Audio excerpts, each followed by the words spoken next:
Alright, 2012 Ford Fusion SE 4-cylinder. We have a left front coil spring that is broken. We are going to replace it with this Monroe quick strut assembly.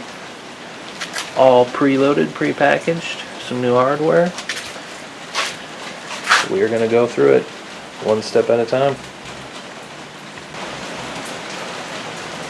Alright, once we get the vehicle up, safely supported on jack stand, we are going to start to lube up some of the fasteners that we're going to have to take off here to remove this broken coil spring. As you can see, right there, you can see the spring is broken. We'll loosen up some of these fasteners. The damper fork to the lower control arm, as you can see. Damper fork to the lower control arm.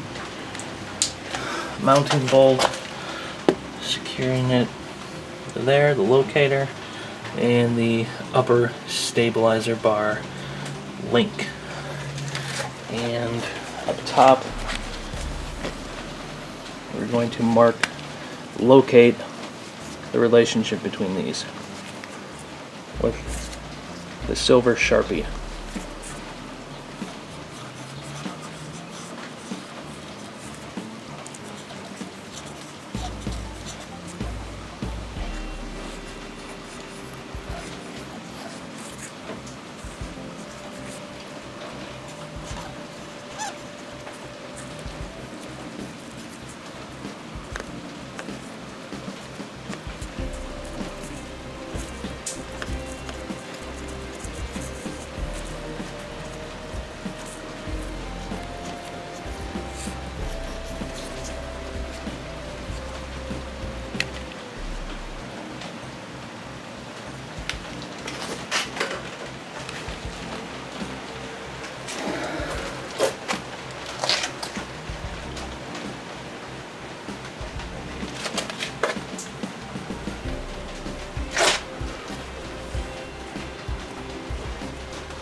And the other side.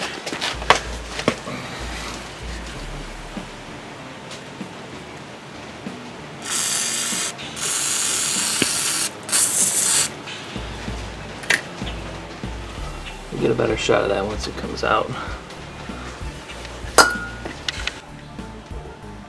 Alright, removing the upper stabilizer link.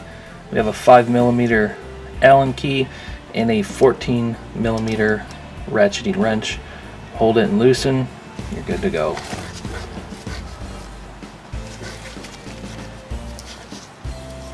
I need a cameraman.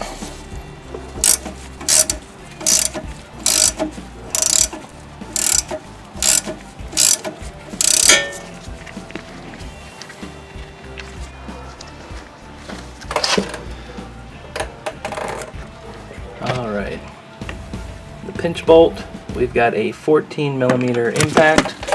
Zip that right out of there.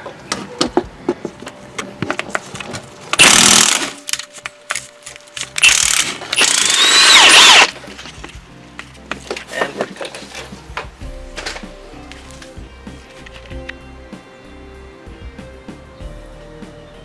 Alright, we got the fork off. That's out. This thing is free. It's dangling. It is ready to come out. Upper sway bar link is off. We are good to go. Take these top mounts off, 14mm, and we will be all set to go.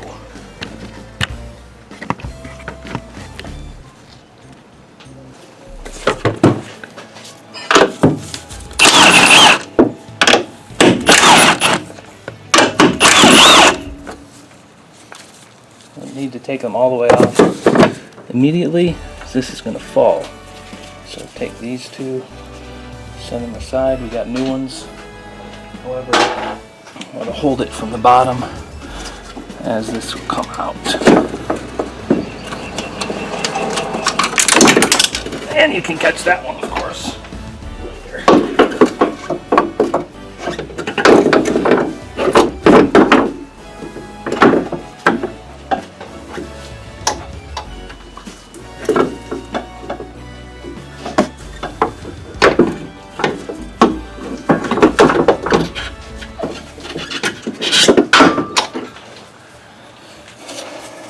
Voila.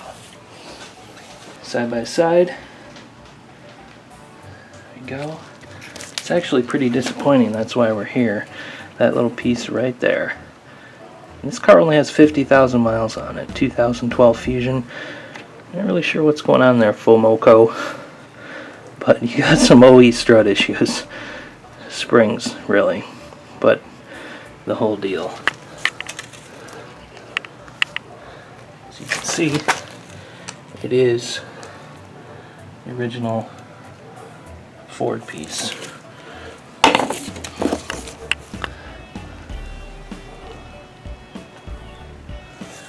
So, line everything up. Let's get this bad boy in. Now that it's stopped downpouring, it's nice out, and we're packed in the little garage here. We need a little more shop room, guys.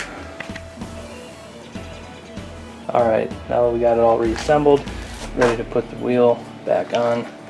Those are all the tools we really needed. Cordless impact, basic hand tools. These are all set, torqued down, lined up. Nothing wrong with the alignment.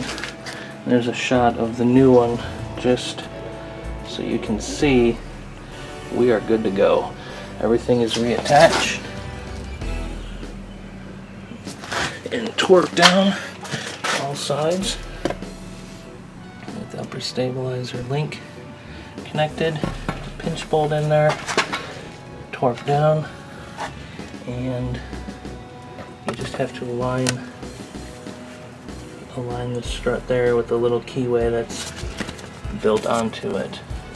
This little piece right here.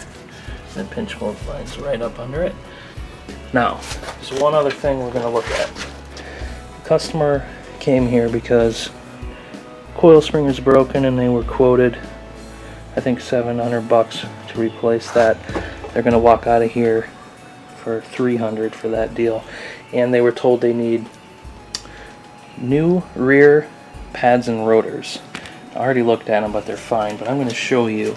And we're going to look at their quote, which the dealer gave them. The dealer said they need what? The front brakes are fine, but they quoted them for the rear. I'm going to get you a shot of those. They're absolutely fine. Alright, so the customer was at the Ford dealer earlier this week. They said, hey, your left front spring is broken.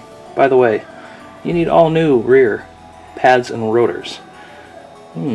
So I took a look at it, confirmed the spring is broken. We just replaced that. The rotor doesn't show any significant signs of excess wear. A little normal rust belt corrosion on the top, but the surface is fine.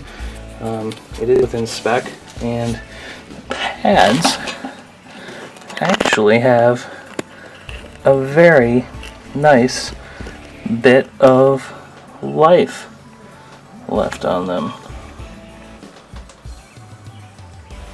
as you can see, which is pretty discouraging for him, because they were, let me get you a shot of the quote they gave him too. Yeah, these are absolutely fine. There's no pulsations, there's no other issues, no other braking complaints, no braking problems, no shuddering while braking or under any kind of braking power, pressing, load, anything like that. So yeah, we saved him some coin there. Got him set up for less than half for a spring replacement too. A little disappointed at 50,000 miles we need a new coil spring, but hey, Don't make them quite like they did 20 years ago.